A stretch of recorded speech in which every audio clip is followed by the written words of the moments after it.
Of you. आज हम बात करेंगे environmental education and disaster management UPBT model question paper की, सॉल्व क्वेश्चन पेपर की। तो शुरू करते हैं। Environmental education and disaster management 50 number का ये क्वेश्चन पेपर आता है और 2.5 घंटे में करना होता है। और इस क्वेश्चन में 5 क्वेश्चन दिए हुए होते हैं। तो अगर हम सभी क्वेश्चंस अटेम्प्ट करने हैं, है ना। और अगर हम बात करते हैं क्वेश्चन फर्स्ट की, ऐसे any of the 2 part of the following.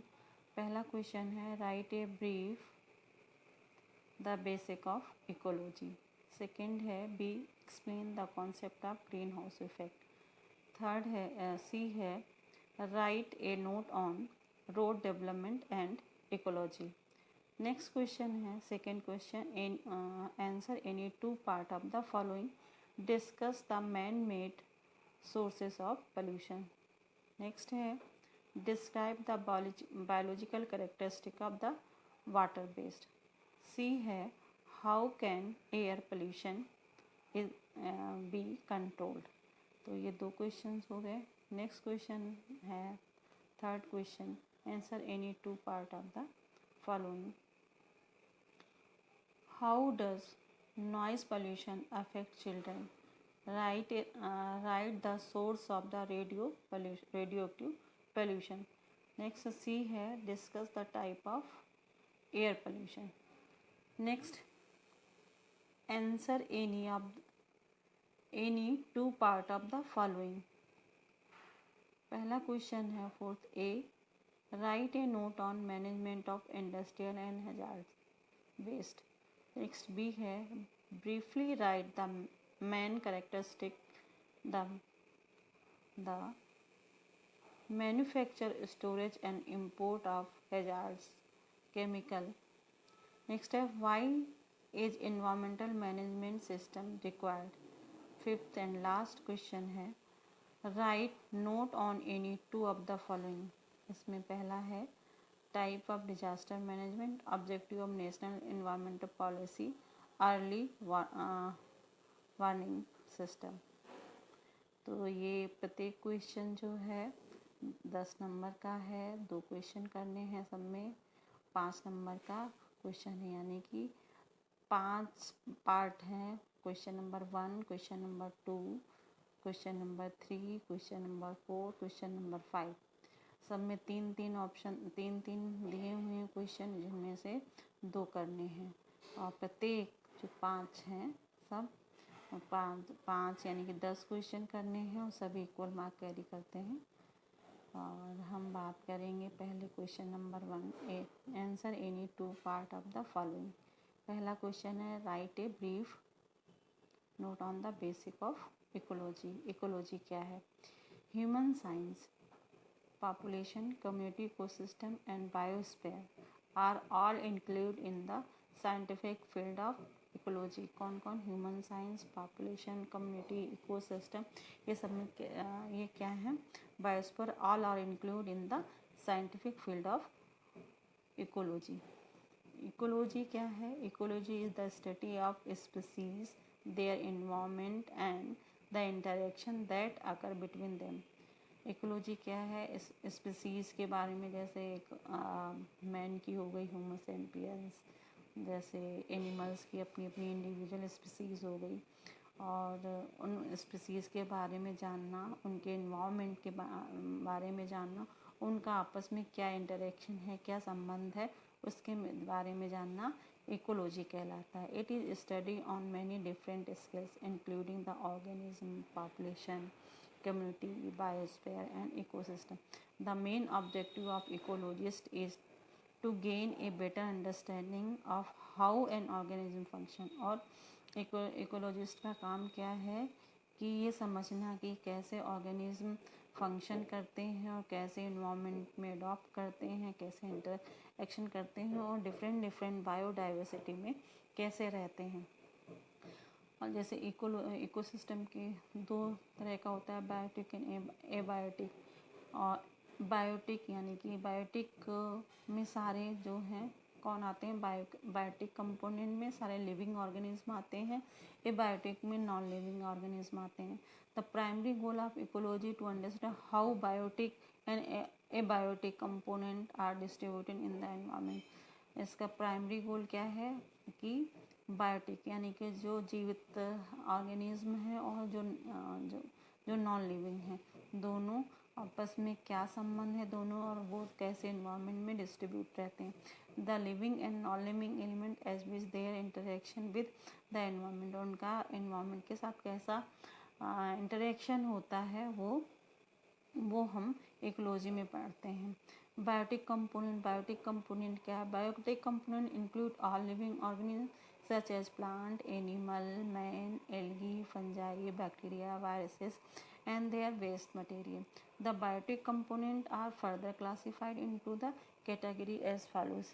अब बायोटिक कंपोनेंट में जैसे सारे लिविंग ऑर्गेनिज्म आ गए, प्रोड्यूसर जैसे प्लांट है, प्लांट जो है प्रोड्यूसर, क्योंकि ये सनलाइट से क्या करते हैं, फूड प्रोड्यूस करते हैं। और कंज्यूमर्स जो प्रोड्यूसर को खाते हैं या उसको यूज़ करते हैं वो कंज्यूमर्स कहलाते हैं। डिकम्पोजर जो प्रोड्यूसर और कंज्यूमर को डिकम्पोज करते हैं डिकम्पोजर कहलाते हैं।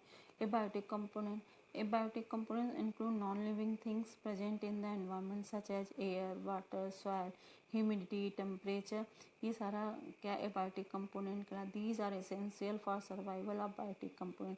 Both biotic and abiotic component interact each other to form biotic और एबायोटिक एक दूसरे से इंटरेक्ट करते हैं और क्या करते हैं, इकोसिस्टम को बनाते हैं। नेक्स्ट है क्वेश्चन 1 का B, explain the concept of greenhouse. Greenhouse क्या है? Greenhouse effect is the process by which radiation from the sun are absorbed by the greenhouse gases and not reflected back into the space। क्या है greenhouse? क्या है? Absorb the greenhouse gases, radiation absorb कर ली जाती है greenhouse gases के through और वो वापस क्या होते हैं, वापस बैक नहीं जाती हैं स्पेस में। तो this insulate the surface of the earth and prevent it from freezing. Greenhouse gases कौन कौन सी हैं? Greenhouse gases are the gases that absorb the infrared radiation and create a greenhouse effect. Greenhouse gases कौन सी gases हैं जो क्या infrared radiation को एब्जॉर्ब करती हैं और ग्रीन हाउस इफेक्ट को प्रोड्यूस करते हैं, जैसे carbon dioxide and chlorofluorocarbon. The major contributor to the greenhouse gases are factories, automobiles, deforestation. Cause कौन कौन सा है? ऑटोमोबाइल्स, फैक्ट्रीज और डिफॉरेस्टेशन यानी कि पेड़ पौधों को ना होना, उनको जंगलों को ख़त्म करना। The increase number of factories and automobiles increase the amount of these gases in the atmosphere. The greenhouse gases never let the radiation escape from the earth and increase the surface temperature. क्या है कि radiation आता तो है लेकिन वापस नहीं जा पाता, जिसके कारण अर्थ का जो टेम्परेचर है वो बढ़ जाता है। उसकी वजह से क्या होता है, ग्लोबल वार्मिंग प्रोड्यूस होती है। तो पहला रीज़न है, पहला इफेक्ट है ग्लोबल वार्मिंग। दूसरा है depletion of ozone layer, ozone layer टूटती है इसकी वजह से। स्मोक एंड एयर पोल्यूशन होता है। Acidification of the water bodies, acidification water bodies होता है। Write a note A road development and ecology. और रोड डेवलपमेंट पे इकोलॉजी का क्या प्रभाव पड़ता है, या रोड डेवलपमेंट और इकोलॉजी एक दूसरे से कैसे संबंधित हैं। The road ecology is the study of ecologist effect, ecological effect both the positive. Road ecology क्या है? Study of ecological effect positive और negative of the road and highway public road. These effects may include local effects such as noise, water pollution, habitat destruction, disturbance of local air, and wider environmental effects, transport such as habitat fragmentation, ecosystem degradation, and climate change from the vehicle emission। क्या होता है जब road निकलती हैं, highway निकलते हैं तो जंगल कटते हैं, नॉइज़ पोल्यूशन होता है, वाटर पोल्यूशन होता है, और जो नेचुरल हैबिटाट होता है उसमें डिस्ट्रक्शन होता है।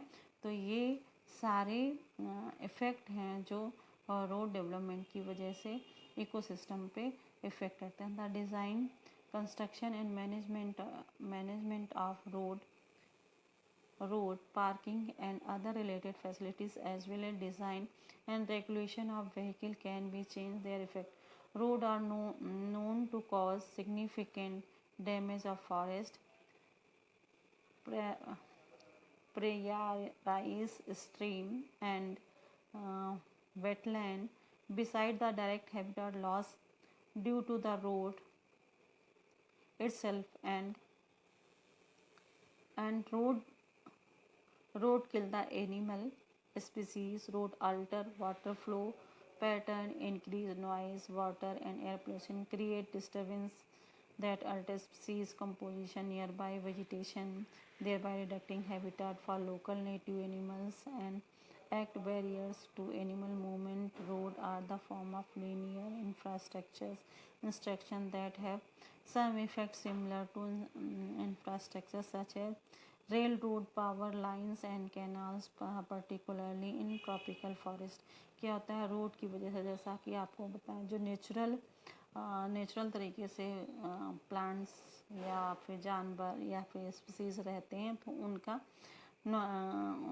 रोड बीच से, जैसे जंगल से निकल गई रोड तो क्या करेगी, वहाँ पे नॉइज़ पोल्यूशन करेगी, जो भी एनिमल हैं उनको डिस्टर्ब करेगी, उनके मूवमेंट को डिस्टर्ब करेगी, वहाँ पे वाटर होगा तो वाटर पोल्यूशन करेगी और एयर पोल्यूशन स्पीसीज को डिस्टर्ब करती है। तो ये इफ़ेक्ट हो गया road development in ecology. Road ecology is a practiced as a field of inquiry by the variety of ecologists, biologists, engineers, and other scientists. There are several global centers for study of the road ecology. The Road Ecology Center of the University of California, Davis, which was the first its kind of the world.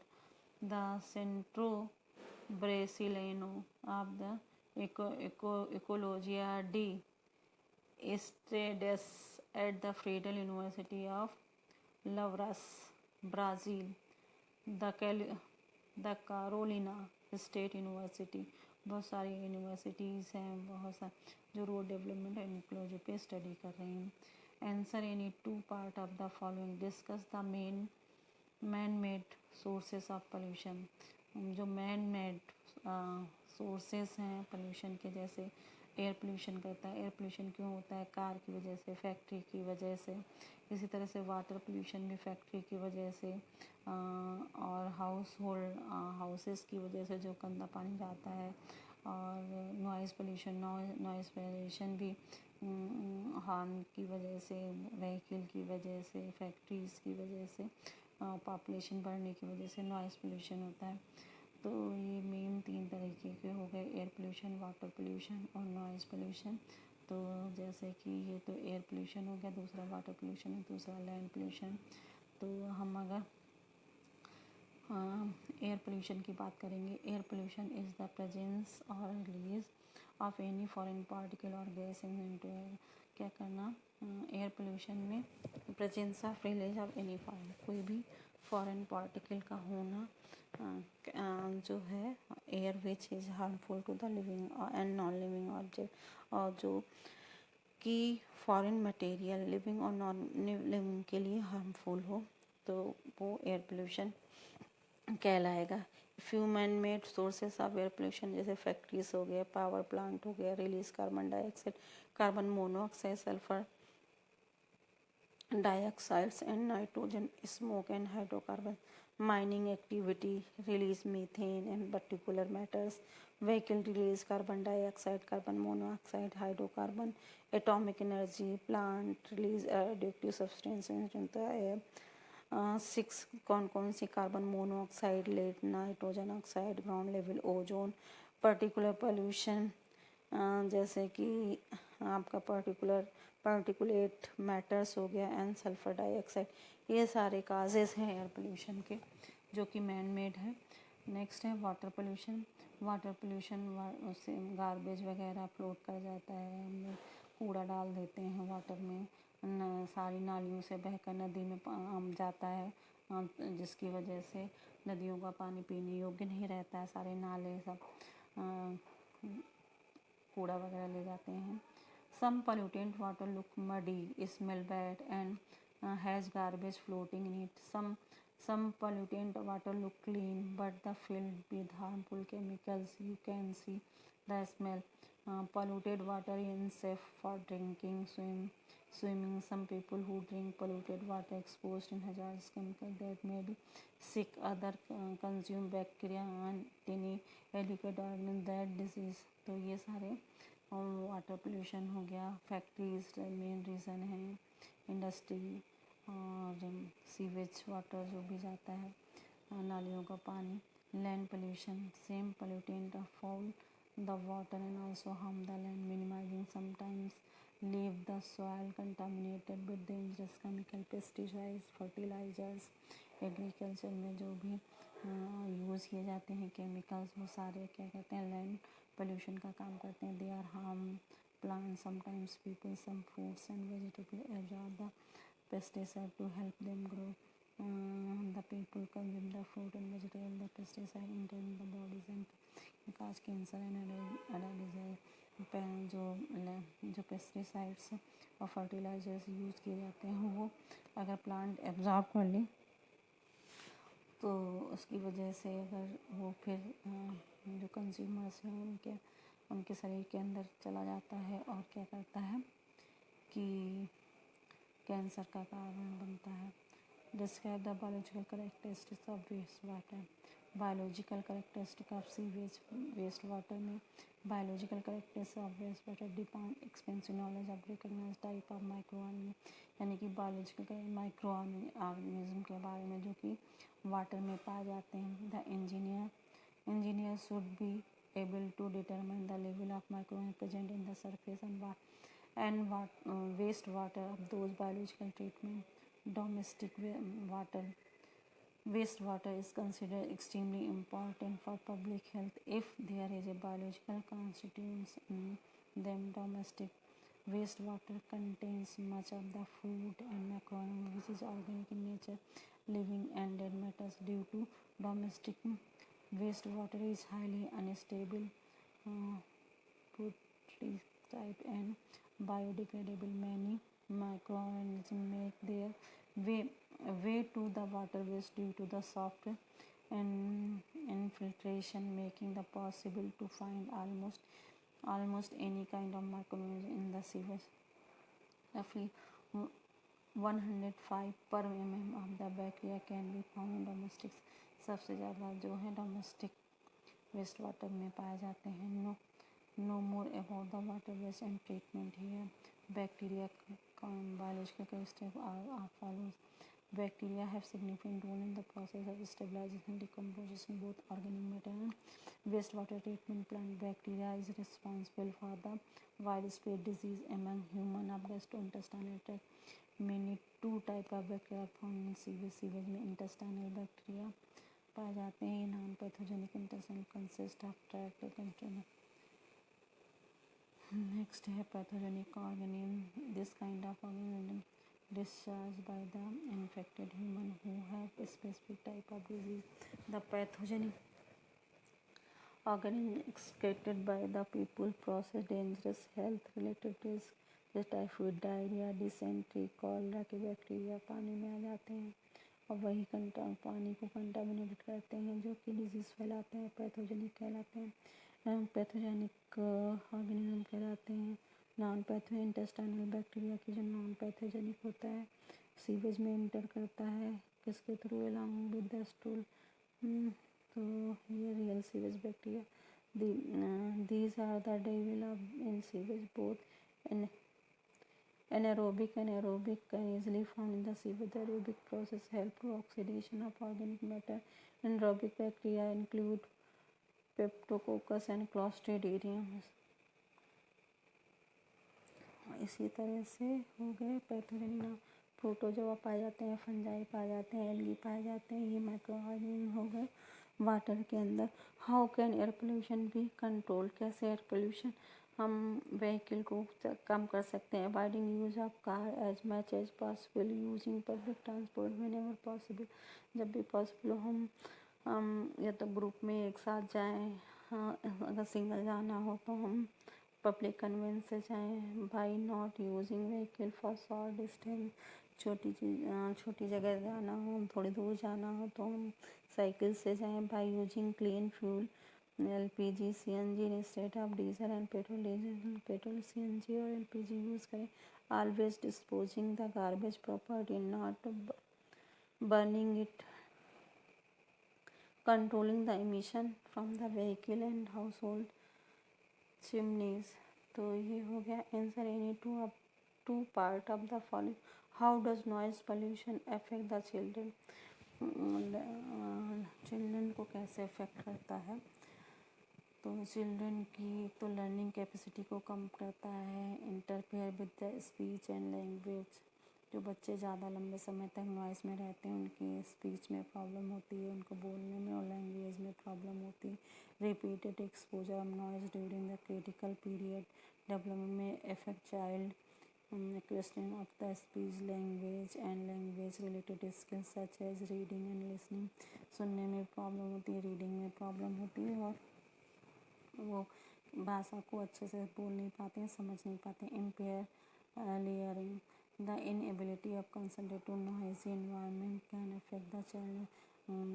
अच्छे से वो concentrate नहीं कर पाते हैं। Empire hearing, सुन नहीं पाते हैं और कानों में रिंग जैसी बजती रहती है, रिंगिंग या बजिंग होती रहती है उनके ईयर में।